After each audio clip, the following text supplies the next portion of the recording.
Hello, नमस्कार किसान साथियों। मेरा नाम दलबीर है और मेरे इस यूट्यूब चैनल में आपका स्वागत है। मेरे इस यूट्यूब चैनल का नाम इंडियन टेक्निकल फार्मिंग है और आज मैं आपके लिए एक खेती से जुड़ी नई वीडियो लेकर आया हूं। इस वीडियो में आज मैं आपको बताता हूं कि ग्वार की खेती किस तरीके से करें जिससे हमें ज़्यादा से ज़्यादा इनकम प्राप्त हो। ग्वार की खेती के लिए उपयुक्त समय कौन सा है, ग्वार की खेती के लिए फसल चक्र अपनाना क्यों जरूरी है, ग्वार की खेती के लिए कौन सा बीज का चुनाव करें, कौन कौन सी इसकी उन्नत किस्में हैं, किस तरह में बीज का उपचार करना है और इसके लिए हमें बीज की मात्रा की कितनी जरूरत पड़ेगी।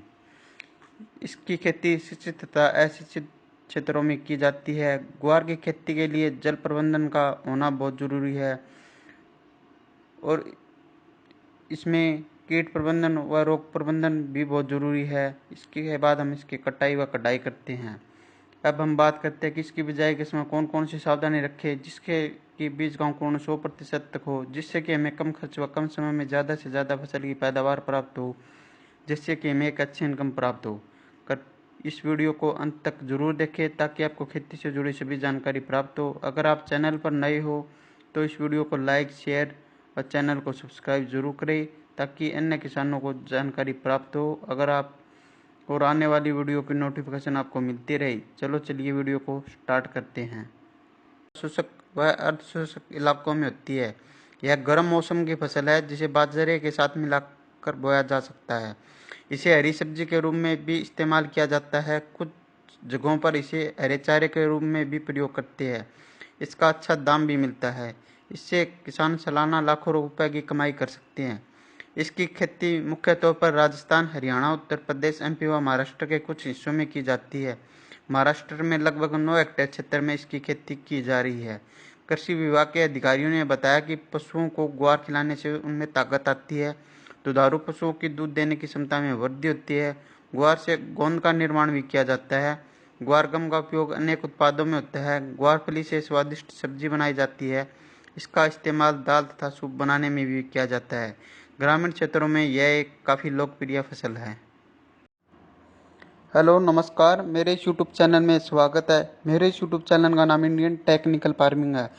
आज मैं आपको ग्वार 563 वैरायटी की कुछ विशेषताओं के बारे में बताऊंगा। ग्वार 563 वैरायटी की पैदावार सबसे अच्छी होती है। इसका फुटाव भी सबसे अच्छा होता है। यह ग्वार बिल्कुल वाइट होता है। इसकी बुआई हरियाणा व राजस्थान में सबसे ज़्यादा की जा सकती है। इसकी वैरायटी मई, जून, जुलाई के फर्स्ट वीक तक की जा सकती है। अगर आप सिंचित क्षेत्र में इसकी बुआई करते हो तो आप मई महीने में इसकी बिजाई कर सकते हो। इसकी बिजाई मध्यम व हल्की मिट्टी में व भारी मिट्टी में की जा सकती है। 5 किलो पैकेट की कीमत 500 रुपये के आसपास होती है। 1 एकड़ के लिए 5 किलो बीज पर्याप्त रहता है। इस वैरायटी में फुटाव सबसे ज़्यादा होता है, इसलिए इसकी पैदावार सबसे अच्छी होती है।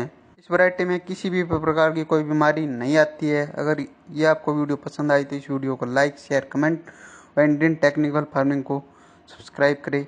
धन्यवाद। नंबर 9, बीज का चुनाव। बीज की उन्नत किस्में, बीज का उपचार, बीज की मात्रा। नंबर 10, बिजाई या फसल की बुआई। नंबर 11, फसल की बुआई तथा असिंचित क्षेत्रों में। नंबर 12, खरपतवार की रोकथाम। नंबर 13, 30 दिन के बाद निराई या गुड़ाई। नंबर 14, 30 दिन बाद सिंचाई। नंबर 15, जल का प्रबंधन।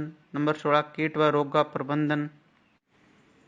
नंबर 16, इंसेक्टिसाइड व टॉनिक का स्प्रे। नंबर 17, कटाई, फिर कटाई, फिर भंडारण। ये मुख्य सावधानियां हैं जो हमें ग्वार की फसल में रखनी चाहिए। ग्वार की खेती के लिए उपयुक्त समय। ग्वार की खेती खरीफ और गर्मी के मौसम में की जाती है। कालीन फसल की बुआई के लिए मई महीने का प्रथम पखवाड़ा उपयुक्त समय है। यही आप नहरी पानी से भी कर सकते हैं। देरी से बुआई करने पर पैदावार पर प्रतिकूल प्रभाव पड़ता है। वर्षा ऋतु की फसल की बुआई के लिए जून व जुलाई उपयुक्त समय है।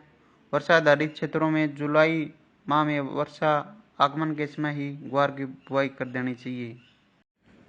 बाजार में बाजरा की बहुत सी वैरायटियाँ उपलब्ध होती है। मई महीने में अगेती वैरायटी व जून जुलाई में हम 75 वैरायटी या फिर हम समय के अनुसार ही वैरायटी का चुनाव करते हैं। खेत का चुनाव, इसके बाद हम बाजरा की बिजाई के लिए हम खेत का चुनाव करते हैं। अगर पहले उस खेत में सरसों की बिजाई की थी तो सरसों के फन्नों को रोटावेटर की सहायता से 1-2 बार अच्छी तरह से जुताई कर दे ताकि सरसों के फन्नों खेत में अच्छी तरह से मिट्टी में मिल जाए। फिर आप हैरों की सहायता से 2-3 बार अच्छी तरह से जुताई कर दे। फिर आप लेवलर की सहायता से खेत को समतल कर दे। अगर खेत पिरानी है तो आप रोटावेटर की सहायता से 2-3 बार जुताई कर दे। फिर आप हैरों की सहायता से उसकी 1-2 बार अच्छी तरह से जुताई कर दे या फिर आप कल्टीवेटर की सहायता से एक गहरी जुताई कर दे। अगर खेत नहरी है तो उस खेत को लेजर लेवलर की सहायता से समतल कर दे ताकि खेत की सिंचाई अच्छी तरीके से हो जाए। मिट्टी की जांच, सबसे पहले अपने खेत की मिट्टी की जांच करवा ले जिससे हमें यह पता चल जाता है कि यह मिट्टी में कौन कौन से पोषक तत्वों की कमी है और खेत की मिट्टी किन किन फसलों के लिए उपयुक्त है और इस मिट्टी में कौन कौन सी फसलें उगाई जा सकती है जैसे गेहूँ, चना, अरहर, सरसों, राया, बरसीन, गन्ना, आलू, मक्का, बाजरा, कपास। मिट्टी की जांच से हमें यह पता चल जाता है कि इस मिट्टी का पीएच मान कितना है और इसमें कौन कौन सी फसलें उगाई जा सकती हैं। पानी की जांच, अगर आप फसल की बिजाई के लिए नहरी पानी का इस्तेमाल करते हैं तो यह सभी प्रकार की फसलों के लिए अच्छा है और इसमें बीज का अंकुरण 100% हो जाता है। अगर आप ट्यूबवेल के पानी से फसलों की बिजाई करते हैं तो आप सबसे पहले ट्यूबवेल के पानी की जांच करवा लें। अगर ट्यूबवेल का पानी पीने में मीठा है तो इसमें पानी का पीपीएम ज़्यादा हो सकता है और बीज अंकुरण के समय यह एक समस्या बन जाता है। अगर पानी का पीपीएम 1000 से कम है तो यह सभी प्रकार की फसलों के लिए अच्छा है और इसमें बीज का अंकुरण 100% हो जाता है। अगर पानी का पीपीएम 1000 से ज़्यादा है तो इसमें बीज का अंकुरण सही तरीके से नहीं हो पाता है, इसलिए पानी की जांच करवाना बहुत ज़रूरी है।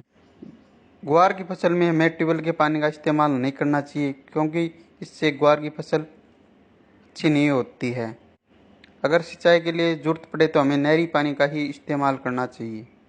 खेत की तैयारी व गोबर की खाद, अगर आप खेत में गोबर की खाद का इस्तेमाल करते हैं तो 8 से 10 टोली 1 एकड़ के लिए पर्याप्त रहती है।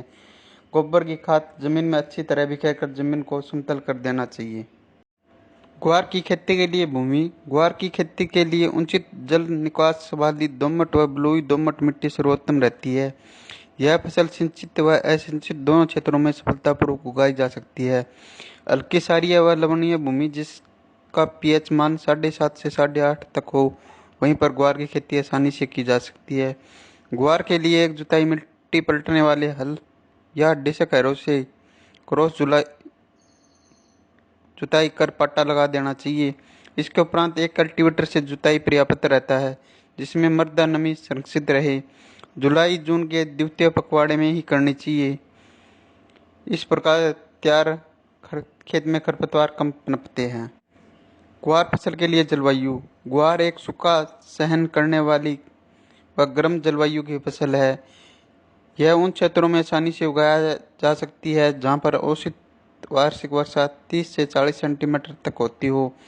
बीजों के अंकुरण व जड़ों के विकास के लिए 25 से 300 सेंटीमीटर के नीचे तापमान उपयुक्त होता है। ग्वार एक प्रकाश संवेदनशील फसल है, अतः इस फसल में फूल व फलियों का निर्माण केवल खरीफ के मौसम में ही होता है। अत्यधिक बारिश, बरसात व ठंड को यह सहन नहीं कर पाती है। जिन क्षेत्रों में अत्यधिक गर्मी पड़ती है परंतु सिंचाई की सुविधा उपलब्ध है वहाँ पर ग्वार की खेती से भरपूर पैदावार ली जा सकती है। शुष्क और अशुष्क दोनों दशाओं में इसकी खेती आसानी से की जा सकती है। ग्वार एक उष्ण कटिबंधीय फसल है जो 18 से 30 डिग्री सेल्सियस के औसत तापमान पर पकती है। खरीफ की गर्म और आर्द्र जलवायु के कारण पेड़ों की वृद्धि बहुत अच्छी होती है।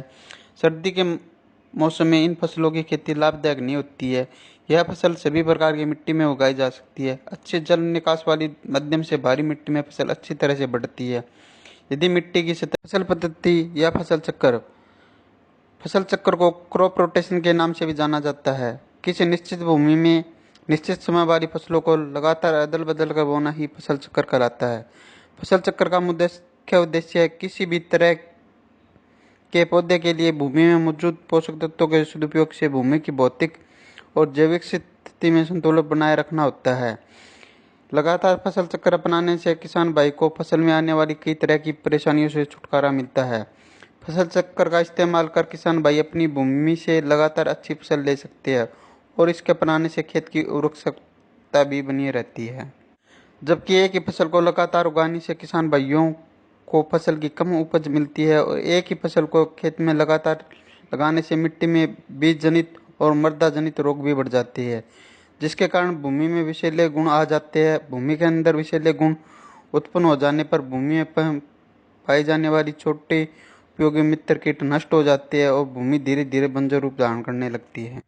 फसल चक्र के फायदे। फसल चक्र के अपनाने से भूमि की उर्वरक शक्ति बनी रहती है। फसल चक्र के अपनाने से भूमि में अम्लीय और क्षारीय गुण, पोषक तत्व और जैविक पदार्थों की मात्रा संतुलित रहती है। फसल चक्र के अपनाने से फसल में कई तरह के कीट और बीज जनित रोग नहीं लगते हैं। इसके अपनाने से फसलों में पैदावार अधिक मात्रा में प्राप्त होती है, जिसकी गुणवत्ता भी अच्छी पाई जाती है। भूमि में फसल चक्र अपनाने से रासायनिक उर्वरक कम मात्रा में इस्तेमाल किए जाते हैं, जिससे मिट्टी दूषित होने से बचती है। फसल चक्र अपनाने से फसलों में रोग भी काफ़ी कम ही देखने को मिलती है, जिसकी वजह से किसान भाइयों द्वारा रासायनिक दवाओं पर किया जाने वाला खर्च भी कम हो जाता है। फसल चक्र के दौरान फली वाली फसलों के बोने पर खेत में नाइट्रोजन की पूर्ति बनी रहती है। फसल चक्र अपनाने से खेत में खरपतवार में कमी देखने को मिलती है, क्योंकि फसल चक्र के दौरान अधिक गुड़ाई वाले फसलों को बोने पर खेत में खरपतवार नष्ट हो जाते हैं। अधिक पोषण तत्व ग्रहण करने वाली फसलों की खेती के बाद खेत को एक बार खाली छोड़ देना चाहिए। किसी भी विशेष रोग के लगने पर उस फसल को लगातार खेत में नहीं उगाना चाहिए। जिन फसलों की जड़ें अधिक गहराई में जाती है, उन फसलों के बाद जिन फसलों की जड़ें कम गहराई में जाती है उन्हें उगाना चाहिए। अनाज फसलों को उगाने के बाद 2 से 3 साल में एक बार दलहनी फसल को जरूर उगाना चाहिए। अधिक गुड़ाई वाली फसलों के बाद कम गुड़ाई की जरूरत वाली फसलों को उगाना चाहिए। अधिक सिंचाई वाली धान जैसी फसलों के बाद कम सिंचाई वाली जरूरत की फसलों को उगाना चाहिए। अधिक उर्वरक लेने वाली फसलों के बाद जिन फसलों की उर्वरक की काफ़ी कम आवश्यकता होती है उन्हें उगाना चाहिए। इस प्रकार हमें फसल चक्र अपनाना चाहिए।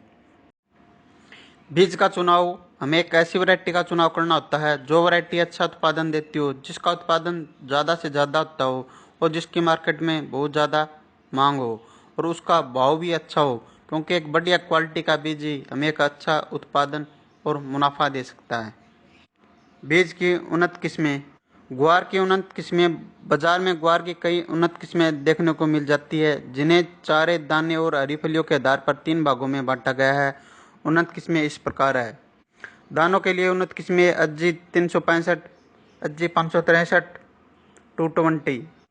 हरी फलियों हेतु उन्नत किस्में IC 1318, M83, पूसा मौसमी। हरे चारे के लिए उन्नत किस्में ये मुख्यतः हरे चारे के लिए उपयोग की जाती है। बुंदेल ग्वार 3, ग्वार क्रांति, बुंदेल ग्वार 2, गोरा 80, बुंदेल ग्वार 1। अगर आप पैदावार के लिए उपयोग करते हो तो दाने वाली उन्नत किस्मों का ही चुनाव करना चाहिए। अगर आप हरे चारे के लिए उपयोग करते हो तो हरे चारे वाली उन्नत किस्मों का उपयोग। ग्वार के बीजों की मात्रा व बीज उपचार। यदि आप ग्वार की फसल दानों और हरी फलियों के लिए करना चाहते हैं तो 1 एकड़ के लिए दाने की फसल के लिए 5 से 6 किलो बीज पर्याप्त रहता है और हरी खाद फसल में 15 से 16 किलो प्रति एकड़ बीज की जरूरत होती है। इसके अलावा आप हरे चारे के लिए फसल का उपयोग करना चाहते हैं तो 16 से 17 किलो बीज प्रति एकड़ की जरूरत होती है। इन बीजों को खेत में लगाने से पहले उन्हें कैप्टन या बायोस्टिन की उचित मात्रा में उपचारित कर लिए, ताकि बीजों को आरंभ में फफूंद या फंगस जैसे रोग न लगे। पौधे में जड़ों की अधिक मात्रा में गांठ पैदा करने के लिए जीवाणु रोधक राइजोबियम उर्वरक से उपचारित कर लेना चाहिए। 1 हेक्टेयर के खेत में 200 ग्राम की मात्रा वाली 2 पैकेट वार जीवाणु रोधक की जरूरत होती है। सबसे पहले हम FIR यानी सबसे पहले हम फंगिसाइड से बीज को उपचारित करते हैं, फिर इंसेक्टिसाइड से बीज को उपचारित करते हैं, फिर राइजोबियम कल्चर से हम उपचारित करते हैं। फंगिसाइड को उपचार करने का मुख्य उद्देश्य फंगस की बीमारियों की रोकथाम के लिए किया जाता है और इंसेक्टिसाइड दवाओं से उपचारित करने का मुख्य उद्देश्य दीमक जैसी रोकथाम के लिए किया जाता है और राइजोबियम कल्चर का उपयोग खेत में जीवाणुओं की संख्या बढ़ाने के लिए उपयोग किया जाता है, जिससे खेत में जीवाणुओं की संख्या बढ़ जाए, जिससे कि एक अच्छी फसल प्राप्त हो। ग्वार फसल में खाद एवं उर्वरक। ग्वार दलहनी फसल होने के कारण नाइट्रोजन की कुछ आपूर्ति वातावरण की नाइट्रोजन को जड़ों में उपस्थित गांठ द्वारा एकत्रित की ली जाती है, लेकिन फसल की प्रारंभिक अवस्था में पोषक तत्वों की पूर्ति के लिए 20 किलो नाइट्रोजन व 40 किलो फास्फोरस प्रति हेक्टेयर पर्याप्त रहता है। संपूर्ण नाइट्रोजन एवं फास्फोरस की मात्रा बुआई के समय खेत में डाल देनी चाहिए। इसके अतिरिक्त ग्वार की बिजाई को बुआई से पहले राइजोबियम कल्चर की 600 ग्राम मात्रा को 1 लीटर पानी व 250 ग्राम गुड़ के घोल में 15 किलोग्राम बीज को उपचारित कर छाया में सुखाकर बोना लाभदायक रहता है। खेत की तैयारी के समय 5 टन गोबर या कंपोस्ट खाद या 2-3 वर्ष में एक बार अवश्य प्रयोग से पहले मिट्टी की जांच करवा लेनी चाहिए। ग्वार की बुआई की विधि। अधिक पैदावार के लिए ग्वार की बुआई हमेशा पंक्तियों में करें। बुआई हल्के कुंडों में अथवा सीड ड्रिल की सहायता से करें। कूड़ों में पौधों की जड़ों के पास वर्षा जल से भी अधिक संग्रहित होता है, जिससे पैदावार अधिक मिलती है और फसल की देखभाल करने में भी आसानी रहती है। ग्वार की बुआई पंक्ति से पंक्ति की दूरी 45 से 50 सेंटीमीटर तथा पौधे से पौधे की दूरी 10 से 15 सेंटीमीटर करनी चाहिए। गहराई 4 से 5 सेंटीमीटर पर करनी चाहिए। बुआई के समय भूमि में पर्याप्त मात्रा में नमी होनी चाहिए, जिससे बीज का जमाव शीघ्र व पर्याप्त मात्रा में हो सके। अगर आपने नहरी क्षेत्र में बिजाई की है तो आप इसकी मेड बना दें। फिर आप इसमें खरपतवार नियंत्रण के लिए पेंडामेलिथियान 30% EC का 500 मिलीमीटर को 250 लीटर पानी में मिलाकर इसका छिड़काव कर दे, जिससे कि खेत में खरपतवार नहीं उगे। खरपतवार नियंत्रण। ग्वार की फसलों को खरपतवारों से पूर्णतः मुक्त रखना चाहिए। सामान्यतः फसल बुआई के 15 से 20 दिन बाद कई तरह के खरपतवार निकल जाते हैं, जिसमें जंगली जूट, जंगली चरी व दूब घास प्रमुख है। ग्वार की फसल में समय समय पर निराई गुड़ाई करके खरपतवारों को निकालता रहना चाहिए। इससे पौधे की जड़ों का विकास भी अच्छा होता है और जड़ों में वायु संचार भी बढ़ता है। दाने वाली फसल में बैसालीन 1 किलो प्रति हेक्टेयर की दर से खेत में बुआई से पूर्व मृदा की ऊपरी 8 से 10 सेंटीमीटर से सतह पर छिड़काव कर खरपतवारों पर नियंत्रण पाया जा सकता है। खरपतवारों के नियंत्रण हेतु फसलों की बुआई के 2 दिन पश्चात पेंडामेलिथियान 30% EC का भी छिड़काव कर सकते हैं। बिजाई के 30 दिन बाद खेत में खरपतवार उग जाते हैं। जिस खरपतवार उगने के बाद हमें उसकी निराई या गुड़ाई हाथ से ही कर देनी चाहिए। निराई या गुड़ाई करने के बाद अगर खेत की सिंचाई करनी है तो 30 दिन बाद हम खेत की सिंचाई कर सकते हैं। जल प्रबंधन। अगर खेत में पानी का भराव ज़्यादा हो सकता है तो हमें उसका जल निकासी का प्रबंध करना चाहिए, क्योंकि ग्वार की फसलों में ज़्यादा पानी की जरूरत नहीं होती है। ग्वार की फसल में कीट व रोग प्रबंधन। दीमक। फसल के पौधों की जड़ों को खाकर ये नुकसान पहुंचाती है। बुआई से पहले अंतिम जुताई के समय खेत में क्लोरोफोस 1.5% या क्लोरीफास पाउडर 20 से 25 किलो प्रति हेक्टेयर की दर से भूमि में मिलानी चाहिए। बोने के समय बीज को क्लोरीफायरिस कीटनाशक की 2 मिलीलीटर मात्रा से प्रति किलोग्राम बीज की दर से उपचार कर बोना चाहिए। नंबर 2, कातरा। इस कीट की लट प्रारंभिक अवस्था में फसल के पौधों को खाकर नुकसान पहुंचाती है। इसके नियंत्रण के लिए खेत के आसपास सफाई रहनी चाहिए तथा खेत में प्रकोप होने पर मिथाइल पैराथियोन या क्विनोलोफास 1.5% चूर्ण की 20 से 25 किलोग्राम मात्रा प्रति हेक्टेयर की दर से बुरकनी चाहिए। मोइला। यह कीट पौधे के कोमल भागों का रस चूसकर फसलों को हानि पहुंचाते हैं। इसके नियंत्रण हेतु मोनोक्रोटोफास आधा लीटर मात्रा को 500 लीटर पानी के घोल में मिलाकर छिड़काव कर देना चाहिए। सफेद मक्खी एवं हरा तिल्ला। इन कीटों के नियंत्रण के लिए ट्राइजोफोस या मेलाथियान की 1 लीटर मात्रा को पानी में घोल बनाकर प्रति हेक्टेयर की दर से छिड़काव करना चाहिए।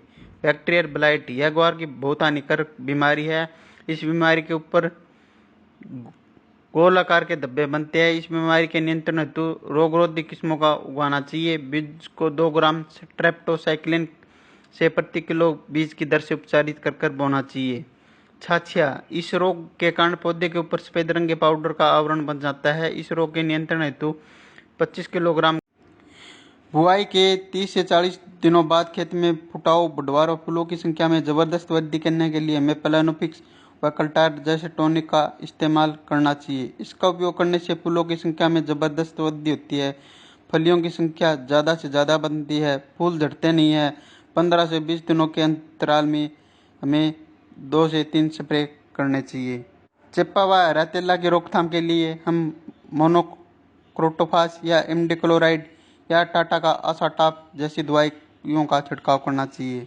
अन्य कीट व रोग की रोकथाम के लिए आप अपने नज़दीकी डॉक्टर से भी संपर्क कर सकते हैं। इसके बाद जैसे ही पैदावार या फसल की कटाई शुरू हो, इसके बाद हमें इस फसल की कटाई कर लेनी चाहिए।